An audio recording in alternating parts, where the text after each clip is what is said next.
Hey, what's up everybody? It's Chris Jackson, your internet motorcycle sales guy here at Bumpus Harley-Davidson of Jackson, Tennessee.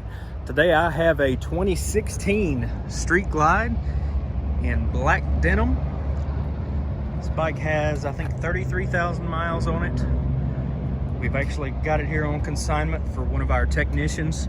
So you know this bike has been properly maintained. All the work has been done by that factory trained technician. So the bike is in really good shape. Got a few upgrades on it. Front tires in good shape. Really clean bike. Runs really good. Good looking black denim paint. You've got the docking hardware on the back. Rear tires in really good shape. Got the black Thunderheader 2-in-1 exhaust, so you know it sounds killer. Some color bars, I think those are 12s. The windshield bags on there. A lot of the engine has been blacked out. Just need a good black air cleaner cover and this thing will be pretty much all the way blacked out on the engine actually.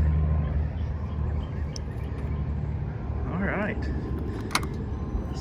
Yeah, 33,000 miles. Let's see what it sounds like.